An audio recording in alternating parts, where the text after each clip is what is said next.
दक्षिण अफ्रीका समेत दुनिया के आधे से ज्यादा देश हमारे गुलाम हैं। ऐसा कैसे हो सकता है दादी? भारत और पाकिस्तान को तो हमने 1947 में ही आजाद कर दिया था।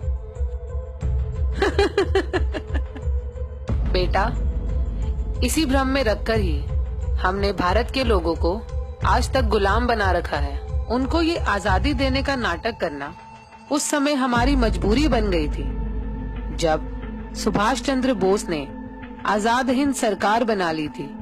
इसी कारण से 1946 में भारत में हमारी रॉयल नेवी में भी विद्रोह हो गया था और जनता में 1857 की तरह विद्रोह होने वाला था। तब हमने गुप्त रूप से शासन करना ही ठीक समझा। गुप्त रूप से शासन का मतलब? भारत को हमने 99 साल की लीज पर वहाँ के अपने ही चमचों को सत्ता संभालने के लिए दिया था, ताकि भारत के लोगों को लगे कि देश आजाद हो गया। लेकिन सही मायने में आधिकारिक रूप से आज भी भारत पर हमारा ही कब्जा है और हमारे ही बनाए हुए कानून चल रहे हैं, जिससे आज भी हम भारत को खुलेआम लूटकर गरीब और लाचार बना रहे हैं। दादी, ये सुनकर खुशी तो बहुत हो रही है, पर यकीन नहीं हो पा रहा। ठीक है, ये बताओ कि क्या मुझे कभी भारत जाने के लिए वीजा की जरूरत पड़ी, जबकि वहाँ के प्रधानमंत्री या राष्ट्रपति को इंग्लैंड में आने के लिए वीजा लेना पड़ता है? क्या तुम्हें पता है, जब मैं 1952 में रानी बनी तो ब्रिटेन के साथ साथ भारत और पाकिस्तान की भी रानी घोषित हुई थी। क्या तुमने नेहरू और सी राजगोपालाचारी के द्वारा ली गई शपथ पढ़ी होती तो यकीन आ ही जाता। कौन सी शपथ? राजगोपालाचारी ने 21 जून 1948 को भारत का गवर्नर जनरल बनने पर शपथ ली थी कि मैं चक्रवर्ती राजगोपालाचारी गंभीरता के साथ इस बात को पक्का करता हूँ कि मैं हिज मैजेस्टी किंग जॉर्ज 6 और उनके उत्तराधिकारी के प्रति विधि के अनुसार वफादार निष्ठावान रहूंगा और उनके प्रति पूर्ण भक्ति रखूंगा। और मैं चक्रवर्ती राजगोपालाचारी इस बात को गंभीरता के साथ पक्का करता हूँ कि मैं गवर्नर जनरल के पद पर हिज मैजेस्टी किंग जॉर्ज 6 एवं उनके उत्तराधिकारियों के ठीक प्रकार से सत्यता के साथ सेवा करूंगा। देखा, अगर भारत 15 अगस्त 1947 को आजाद हो गया था तो सी राजगोपालाचारी ने 21 जून 1948 को मेरे पिताजी के नाम की शपथ आखिर क्यों ली? चलो दादी, मान लिया कि 15 अगस्त 1947 को दी गई आजादी झूठी थी, लेकिन 26 जनवरी 1950 में तो भारत के लोगों ने ना खुद का संविधान बनाकर अपने देश को गणतंत्र घोषित कर लिया था। उसके बाद तो उनको आजाद मानना ही पड़ेगा। बेटा, तुम बहुत भोले हो। गणतंत्र शब्द का मतलब भी नहीं समझते। गणतंत्र का मतलब मालिक बनना नहीं होता। वहाँ का संविधान हमारा बनाया हुआ एक कानून ही तो है, जिसका पालन वहाँ के हर एक आदमी को करना ही पड़ेगा। इसको समझने के लिए ये देखो, इंडियन इंडिपेंडेंस एक्ट 1947, इसमें सेक्शन 6 क्लॉज 3 को पढ़ो। इसमें साफ साफ लिखा है कि भारत में कोई भी कानून बनाने का, रोकने का और हटाने का अंतिम निर्णय वहाँ का गवर्नर जनरल ब्रिटेन के राजा की अनुमति से ही कर सकता है।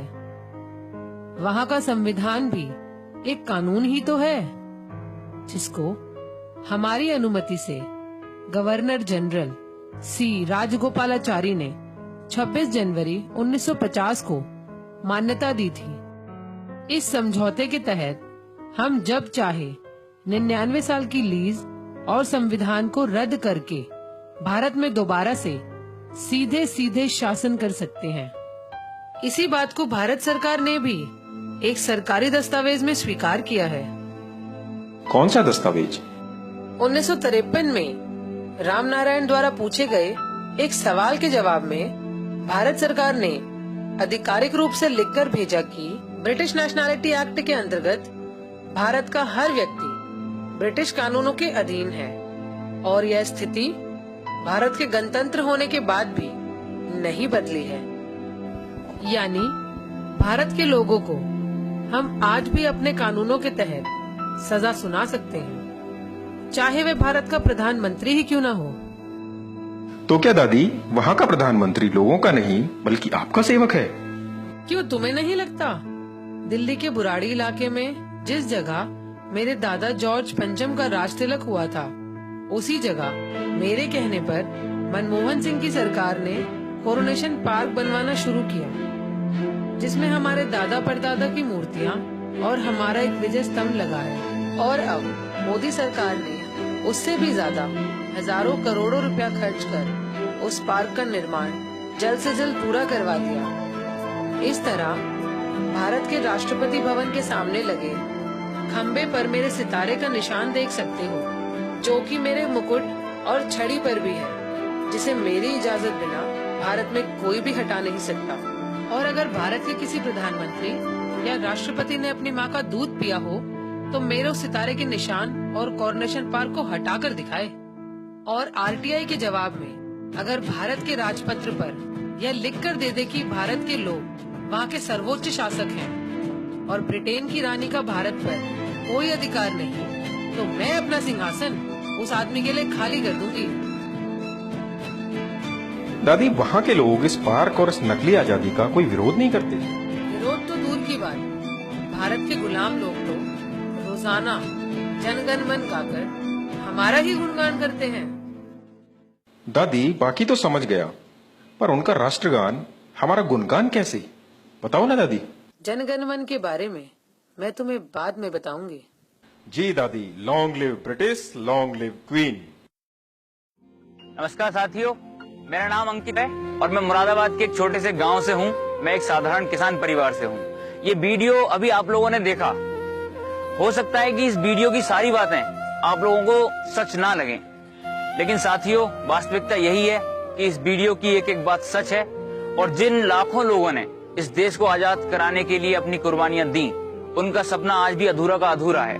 आज भी ब्रिटेन की रानी का शासन भारत पर होना उन सारे शहीदों का अपमान है। मैं नहीं जानता कि इस देश से ब्रिटेन के शासन का अंत कैसे होगा, लेकिन इसके लिए मैं हर संभव योगदान करने के लिए तैयार हूँ। और मुझे लगता है कि शायद इसी को देशभक्ति कहते हैं। सिर्फ भारत माता की जय बोलने से कोई देशभक्त नहीं हो जाता। जो देश के सम्मान के लिए थोड़ा सा भी योगदान ना कर पाए, वो देशभक्त कहलाने के लायक नहीं होता। साथियों, ये वीडियो तो मात्र एक शुरुआत है। आने वाले वीडियो में हम इससे भी गहरे राजों से पर्दा उठाएंगे। मैं ये जानता हूँ कि देश का मीडिया इन चीजों को आप लोगों तक नहीं पहुँचाएगा, इसलिए केवल अब देश प्रेमियों से ही उम्मीद बची है। अगर आप भी देशभक्त हैं, तो नीचे दिए गए नंबर पे एक मिस्ड कॉल दें, जिससे आने वाले समय की वीडियो की जानकारी हम आपको पहुंचा सकें, जिससे ज्यादा लोगों तक ये सच पहुंच सके।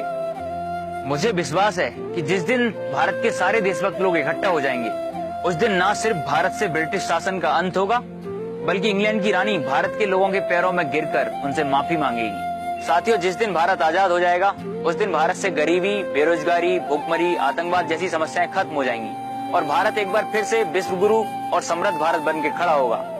इसलिए आपसे उम्मीद है कि आप हमारा सहयोग करेंगे। भारत माता की जय, इंकलाब जिंदाबाद।